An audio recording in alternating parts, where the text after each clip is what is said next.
Oke, sudah bisa saya mulai ya untuk materinya hari ini. Oke, bismillahirrahmanirrahim. Assalamualaikum warahmatullahi wabarakatuh. Waalaikumsalam warahmatullahi Waalaikumsalam wabarakatuh. warahmatullahi wabarakatuh. Selamat sore teman-teman sekalian. Oke, hari ini kita akan kuliah di pertemuan kedua, mata kuliahnya analisa inflasi proyek, yang mana kita akan bahas tentang biaya dan aliran cash atau cash flow.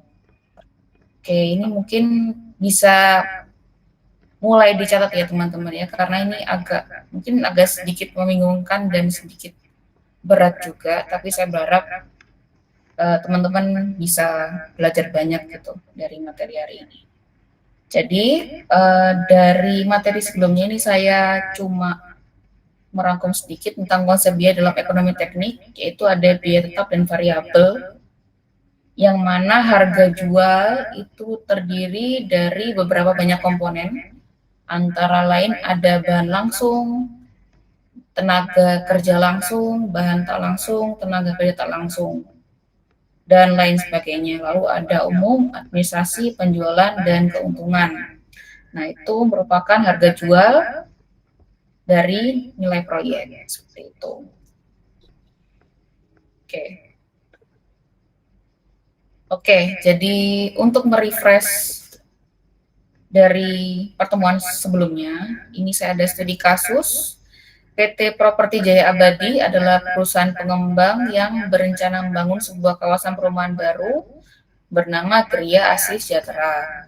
Proyek ini akan membangun 100 unit rumah dengan tipe yang sama, yaitu tipe 45-90, luas bangunan 45 dan tanahnya 90 meter persegi. Manajemen perlu menentukan kelayakan finansial dari proyek ini. Pertanyaan kuncinya adalah yang pertama, itu berapa jumlah minimum unit rumah yang harus terjual agar proyek ini tidak merugi dan pada detik mana proyek mulai menghasilkan keuntungan. Oke, kita mulai dari identifikasi ya. Jadi diketahuinya tuh ada apa saja, kita jabarkan dulu. Yang pertama adalah biaya tetap. Jadi di sini ada pembelian lahan sebesar 8 miliar, perizinannya 1 miliar, infrastrukturnya 2,5 miliar, pemasarannya 1 miliar. Total biaya tetapnya itu adalah 12,5 miliar.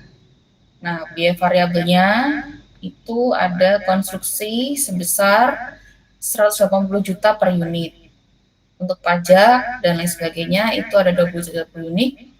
Jadi total biaya variabel per unitnya itu ada 200 juta. Nah, harga jual per unitnya itu 500 juta. Berarti untungnya kira-kira berapa? Berarti 300. Itu ya, 500 dikurangi 200 itu kan. Berarti untungnya 300. Lalu selanjutnya dari identifikasi biaya-biaya yang sudah ada itu tadi ya, margin sama dengan harga jual dikurangi total biaya variabel. 500 juta dikurangi 200 juta, berarti marginnya 300 juta. Nah, kita bertemu di sini yang pertama namanya BEP atau break even point. Nah, break even point ini namanya titik impas, yang mana kita itu harus menjual berapa produk yang harus kita jual agar kita dapat menutup biaya operasional di awal, di tetapnya itu. Nah, di tetapnya ini kan 12,5 miliar. Nah, margin per unit 300. Berarti kita harus menjual kira-kira 41,67. Nah, tapi karena nggak ada kan, unit yang 0,67 ini nggak ada kan. Nah, maka dari itu kita membulatkan menjadi 42 unit, seperti itu. Berarti agar untung, itu kita harus menjual minimal 42 unit rumah agar bisa untung dan menutup biaya tetapnya tadi, seperti itu. Oke, hari ini saya akan menjelaskan tentang yang namanya cash flow. Jadi arus cash flow adalah jumlah uang yang dicatat sebagai tanda terima dan pengeluaran dalam catatan keuangan suatu proyek. Diagram arus kas merupakan aliran uang tunai dengan tanda panah dan garis waktunya. Pengeluaran disimbolkan dengan panah ke bawah dan penerimaan disimbolkan dengan panah ke atas. Jadi ini garis waktu ini termasuk pengeluaran. Jadi pengeluarannya itu dengan panah ke bawah, pengeluaran, lalu penerimaan tuh yang atas, seperti itu. Nah, untuk um, untuk perhitungan biasanya di proyek itu ada yang namanya first cost atau initial cost. Ini sepertinya kita sudah bahas di pertemuan sebelumnya ya, dari initial cost ini apa aja. Itu dikeluarkan di awal. Jadi pengeluaran di awal itu ada initial cost atau FC di sini. Nah, lalu ini payment. Jadi termin 1. Nah, ini disebut dengan P di sini. Nah, lalu ada cost operasional 1, 2, 3, 4, 5, 6 seperti itu. Nah, biasanya di dalam beberapa proyek dalam manajemen konstruksi itu payment di sini ada 3 termin, sini termin 1, termin 2, termin 3. Gitu, teman-teman sekalian. Nah, ini ada perhitungan terakhir namanya salvage value atau perkiraan nilai proyek. Keseluruhan dari sekian dari cash flow ini. Nah, ini namanya cash flow diagram. Nah, harapannya dari pertemuan kita pada hari ini, itu teman-teman sudah mulai bisa untuk menggambar yang namanya cash flow diagram. Seperti itu. Mudah ya kiranya ya, teman-teman sekalian ya. Gampang kok, ini tinggal duitnya keluarnya kapan, duitnya masuknya kapan, itu ditulis di dalam diagram cash flow ini. Tuh. Nah, mungkin ada yang bisa menjelaskan nggak? Ini tuh gimana cara membacanya? Ini angkanya juta ya, jadi 500 juta, 100 juta, 400 juta, terus nanti 1,1 miliar. Ada yang bisa angkat tangan nggak? Gimana caranya membaca ini diagramnya? Silakan, Mas Danu, silakan. Izin menjawab Bu, untuk awalnya itu cost yang dikeluarkan tuh 500 juta, kemudian ada operational cost sebesar 100 dan yang kedua itu di 100 juga, kemudian dibayarkan 400, terus habis dibayarkan 400, kemudian di poin ketiga ada operational cost lagi 100 sampai dengan di poin kelima, terus baru di akhir itu perkiraan nilai proyeknya itu 1,1 miliar. Oke, oke, tepat sekali ya Mas Danu. Terima kasih sudah menjawab. Gitu ya, benar teman-teman, ini salah satu cash flow dari proyek. Jadi di awal kita itu mengeluarkan 500 juta untuk modal seperti itu. Nah, lalu ada keluar-keluar lagi sekitar 700 juta totalnya. Baru termin pertama masuknya 400 seperti itu. Baru nanti dibayarkan lagi 100 keluar. Baru nanti perkiraan nilai proyeknya itu ada 1,1 miliar. Terus sekali Mas Anu, terima kasih. Lalu selanjutnya, ini gimana cara membacanya teman-teman? Mungkin ada lainnya Mas Danu, silakan. Apa ini ya kira-kira? Kok panahnya tiba-tiba ke atas gitu kan? Kok yang awal dibayar dulu? Tuh, silakan teman-teman.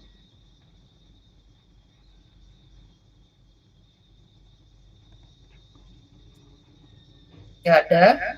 Oke, saya akan menjelaskan ya teman-teman. Ini misalnya nih, kalau kita istilahnya ngutang ya. Nah, utang 800 juta di awal proyek. Kita nerima duitnya 800. Habis itu kita cicil 200, 200, 200, 200, 200. Habis itu kita bayarkan semuanya ini di 2 miliar. Nah, habis itu ini biaya lain-lain, habis itu kita bayarkan lagi jadi 800 kayak gitu. Contohnya seperti itu. Nah, ini contoh bagan lainnya dari cash flow diagram. Nah, itu mirip ya. Jadi tahun pertama itu keluarnya 80.000 US. Terus tahun kedua itu gimana? 1,2 seperti itu. Untuk BB lainnya 2,5 sampai bulan ke-6. Nah, itu kelihatan di sini cash flow-nya seperti apa. Kayak gitu, teman-teman sekalian. Oke, kita akan mulai latihan soal ya, teman-teman. Jadi, sebuah perusahaan kontraktor kecil, PT Bangun Cepat, memiliki spesialisasi dalam pembangunan rumah minimalis tipe 36. Dan biaya yang terkait proyek pembangunan rumah tersebut, itu ada sewa alat, ya, biaya tahunan tetapnya itu ada 4 item, sewa kantor $10.000, gaji staf administrasi proyek manajer dan lain-lain itu 25.000, penyusunan peralatan berat itu 5.000, lisensi software desain estimasinya 2.000,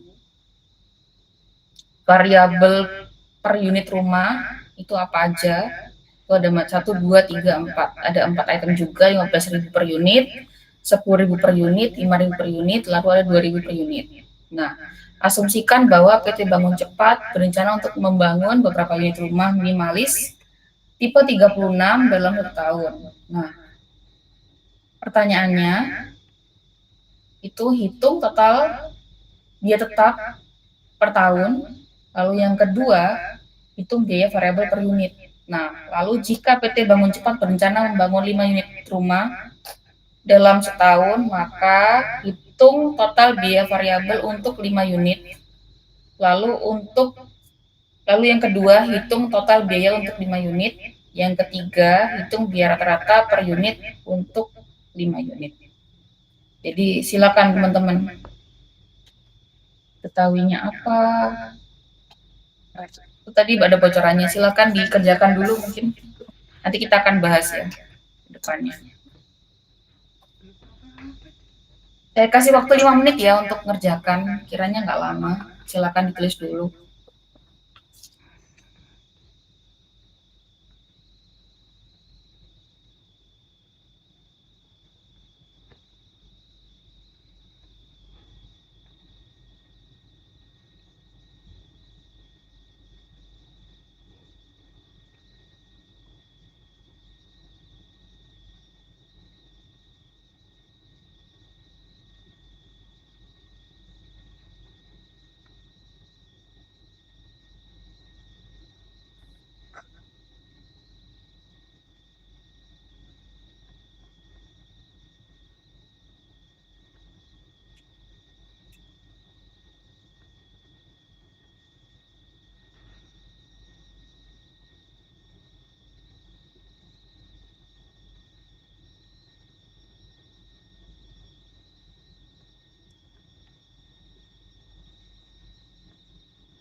Ya mungkin ada yang sudah selesai.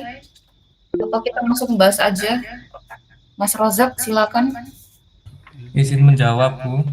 Ya. Untuk total biaya per tahun itu biaya tahunan tetap ditambah untuk sewa kantor, gaji staf, penyusunan peralatan berat, dan lisensi software. Di total itu 42.000. Lalu untuk biaya variabel per unit rumah itu sama juga ditambah semua, biaya material, tenaga kerja, subkon, dan izin dan pengurusan dokumen, totalnya 32.000. Betul. Lanjut. Terus total biaya variabel untuk 5 unit Yang tadi biaya variabel tinggal dikali 5, 32.000 kali 5 jadi 160.000. Oke. Hitung total biaya untuk 5 unit, yang untuk total biaya ditambah biaya tetap tahunan, jadi 160.000 ditambah 42.000, 202.000. Oke. Untuk biaya rata-rata per unit, untuk 5 unit, 202.000 tadi itu dibagi 5, sama dengan 40.400. Oke, terima kasih ya Mas Rozak. Mungkin teman-teman yang lain ada punya jawaban beda. Silakan angkat tangan. Atau sama semua jawabannya. Oke, kita lanjut ya. Oke, jawabannya Mas Rozak tadi sama nggak Mas dengan yang di sini, dengan PPT saya? Sama, Bu. Oke. Oke, jadi gitu ya teman-teman ya. Jadi untuk yang pertama itu hitung total biaya tetap per tahun. Nah, total biaya tetapnya berapa? Semuanya ditambahkan, total biaya tetapnya 42.000. Lalu hitung biaya variabel per unit. Berarti dijumlahkan semua biaya variabelnya. Nah, itu kan akhirnya ketemu 32.000 per unit. Nah, hitung total biaya variabel untuk 5 unit. Dikalikan, jadi 32.000 kali 5. Sorry, ini bukan $5 ya, ini 5 unit. Jadinya 160.000. Terus total biaya untuk 5 unit berarti total biaya sama dengan biaya tetap tadi ditambah total biaya variabel jadinya 202.000. Nah, jadi hitung biaya rata-rata per unit untuk 5 unit. Berarti biaya rata-ratanya tadi itu dari total biaya dibagi 5. Berarti total biayanya rata-rata itu ada 40.400. Ya, kurang lebih seperti itu. Nggak sulit ya teman-teman ya kiranya.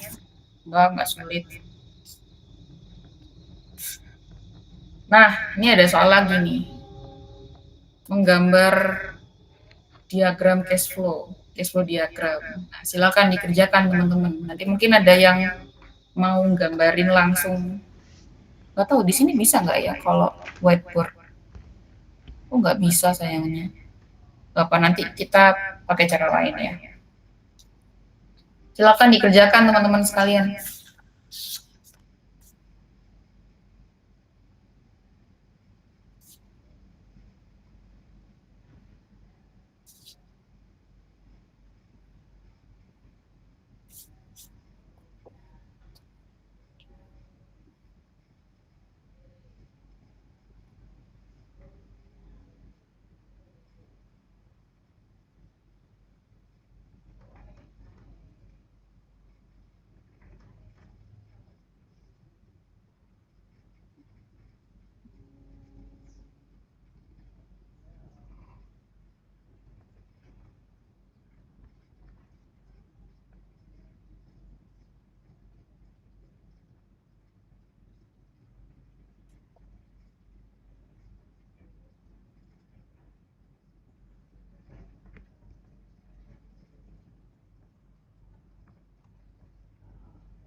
Teman-teman ada yang sudah selesai mungkin silakan angkat tangan. Atau ini susah?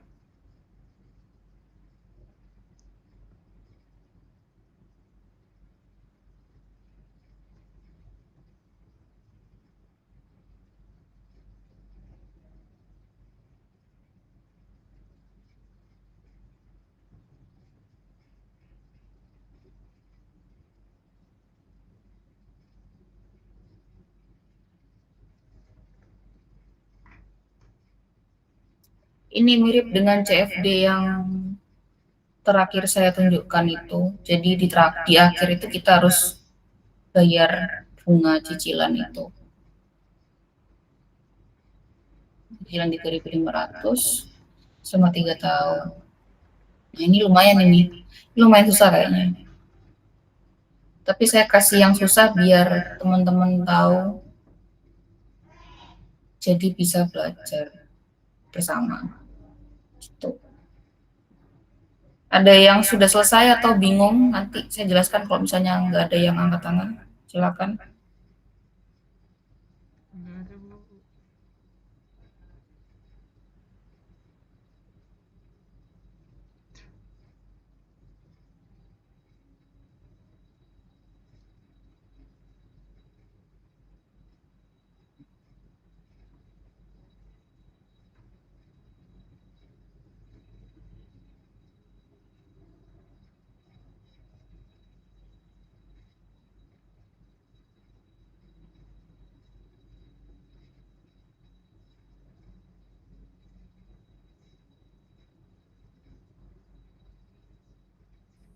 Oke, saya lanjut ya. Oh, ada yang angkat tangan, Mas Hafiz, silakan.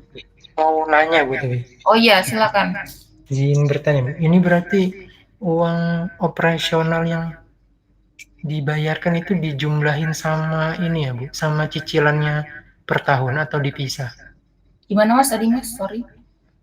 Mau nanya Bu, ini kan dia bayar cicilannya di akhir tahun sama Betul. bayar operasionalnya. Jadi itu digabung atau dipisah Bu? Kan sama-sama akhir tahun tuh, berarti si $500 dan $700 ini nanti dijumlahin ke setiap cicilannya itu atau dipisahin? Bisa dijumlahkan, bisa jadi satu Mas. Bisa dijumlahkan, bisa dipisahkan Mas. Bisa 500, 700 atau digabung sekalian bisa sih.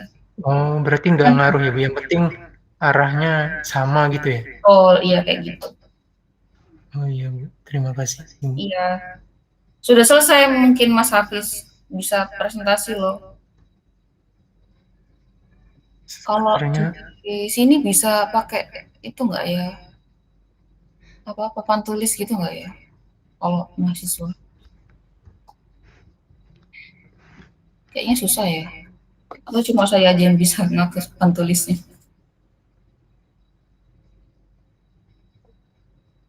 Silakan teman-teman, mungkin ada yang lain yang nanya atau kayak gimana.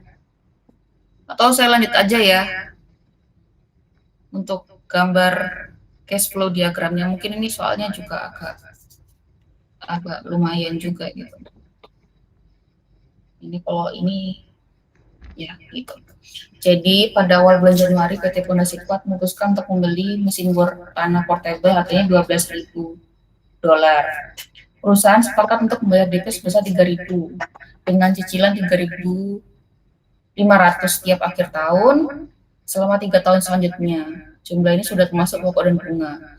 Biaya operasionalnya itu 500 pada tiap akhir tahun pertama dan 700 pada setiap akhir tahun berikutnya. Berarti tadi pertanyaannya Mas Hafiz, sorry Mas saya salah nangkep. Ini ternyata soalnya itu 500 di awal tahun aja. Jadi awal tahun pertama. Jadi ini kan tahun ya. Tahun ke-0, tahun ke-1, 2, 3, 4. 0 ini saat kita ngambil cicilannya. Nah, ini kan kita mulai nyicil. Kita bayar DP-nya di awal tuh kan 3.000. Ini kan taruh di sini, sorry. Bentar. Nah, ya mungkin ini aja nih biar gampang. Nah, ini kan bayar DP 3.000. 3.000-nya kita masukkan ke sini. Nah, cicilan sebesar 3.500 tiap akhir. Nah, 3.500-nya kita taruh sini. Tiap akhir tahun. Jadi tiap 3 tahun, tiap setahun sekali gitu. 3.500, 3.500, 3.500. Nah, perkiraan biaya operasional rutin sebesar 500 pada akhir tahun pertama. Jadi akhir tahun pertama 500. Ini bisa ditaruh di tengah atau bisa taruh di sini juga bisa. Seperti itu. Nah, lalu oke, ini 500, 3.500 ini buat bayar cicilannya tadi itu. Nah, 700 ini buat biaya operasionalnya. 500 di awal, terus 700, 700, 700, seperti itu. Nah, nanti itu tahun keempat perusahaannya itu nanti menjual sebesar 2.500. Kayak gitu ya teman-teman ya. Ya, jadi kayak gitu. Mungkin ada yang sudah selesai dan mirip juga jawabannya. Atau soalnya membingungkan. Ya, jadi kalau skema cicilan itu kita memang tidak mengeluarkan panahnya itu di awal, di atas, sorry. Tapi panahnya di bawah dulu. Jadi kita bayar dulu. Jadi kalau lebih mudahnya itu, sorry. Mudahnya itu, yang atas itu, Mas Dava ya mau nanya ya, silakan Mas. Izin bertanya Bu ya. Berarti kalau semisal kita rekap untuk keseluruhan kita ambil kayak pengeluaran per tahun gitu, tahun pertama 4.000, tahun kedua 4.200 itu nggak apa-apa Ibu ya. Terus tahun keempat 2.500 dikurang 700 Itu gitu. rekapannya semuanya ya Mas ya? Iya, nggak Iya. apa-apa Mas. Oke, kalau kayak gitu. Maksudnya kan jadi biasanya itu ini nanti nyambungnya dengan yang namanya bunga. Bunga itu jatuhnya per tahun. Nah, berkembangnya itu kan kayak gitu kan. Makanya ini ada 3.000. Bunganya itu kan 500. Dan digabungkan juga di sini 3.500. Dan itu nggak bisa hitungannya kan bulanan kan nggak bisa. Hitungannya kan per tahun. Kayak gitu. Jadi sudah ya Mas, seperti tadi Mas Dava ya tadi nanya. Iya, Bu, siap. Sudah jelas Mas atau ada yang mau ditanyakan? Juga, Bu. Mas Hafiz, silakan Mas. Bu mau bertanya lagi Bu, tapi biasanya itu kan kalau bayar cicilan itu bukannya udah sama bunganya ya Bu, Mas apa bisa dipisah gitu semisal dia tiba-tiba bayarnya di tengah untuk yang bunganya? Bisa ya Mas kayak gitu. Setahu saya sih kita nggak bisa memisahkan dua hal itu sih. Biasanya itu karena komposisinya itu kita bayarnya itu jadi bunga pokok sekalian sama bunganya. Harga pokok yang kita pinjamkan uangnya itu sama bunganya. Kayak gitu. Jadi nggak bisa dipisah satu-satu gitu sih Mas. Kecuali kita kalau mau ngelunasin di awal.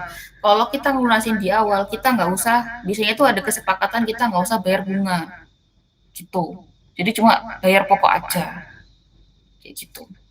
Gitu Mas Hafiz. Atau kayak gimana? Mungkin ada pendapat lain. Maksudnya ini Bu, maksudnya di diagramnya Bu, bukan permasalahan di tengah ataupun di awal terkait biaya bunganya. Berarti kalau misal digambar langsung dijumlahkan si bunganya itu ditambahkan ke cicilan apa tidak masalah kan Bu? Oh nggak masalah kok Mas, aman aja. Yang penting nilai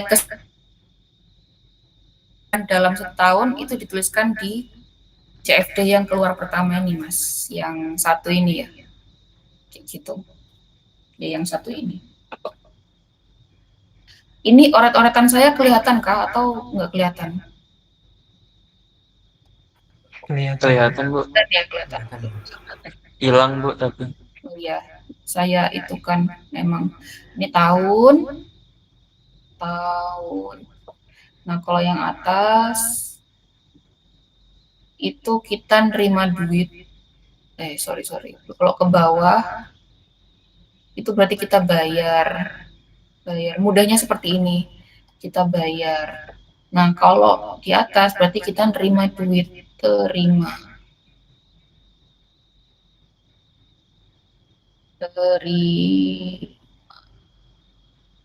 Kurang lebih seperti itu. Tapi mungkin nanti hitungan yang lebih rumit itu kalau sudah menyentuh yang namanya bunga. Karena itu lumayan juga ya hitungannya. Kalau ini kan sudah ada bunganya pasti 500. Nah, itu nanti di pertemuan selanjutnya itu ada perhitungan soal bunga sendiri, yang mana nanti teman-teman ketemu yang namanya interest atau suku bunga. Nah, itu ada berbagai macam, ada yang tergantung dengan banknya, misal 6% atau berapa persen, seperti itu. Itu nanti akan lebih rumit hitungannya. Kayak gitu, Mas dan Mbak-mbak sekalian. Mungkin saya bisa lanjut.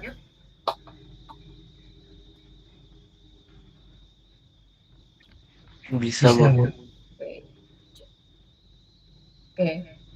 Materinya sudah selesai, tapi ini saya ada tugas, nanti dikumpulkan jam 8 malam ya maksimal di Google Drive. Google Drive-nya sudah ada ya, Mbak, apa namanya, Mbak Ketua Kelas, Mbak Cecil.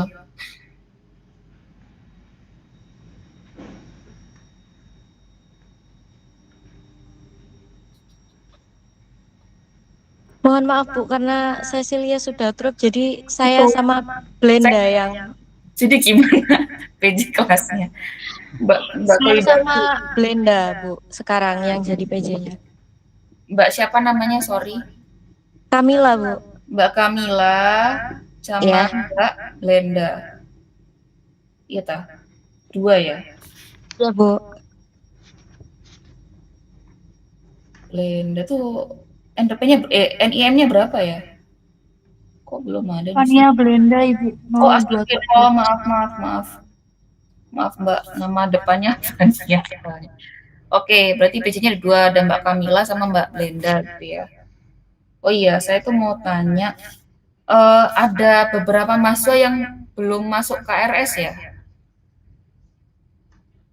Kira-kira di kelas ini siapa ya yang belum ACC KRS ya? Iya, Bu. Yang dimaksud belum ACC apakah approval? Belum approval. Approval. Ada yang belum approval nggak? Ke DPA-nya Cim. Bisa angkat tangan, nanti saya catat kasih ke Pak Yogi ya.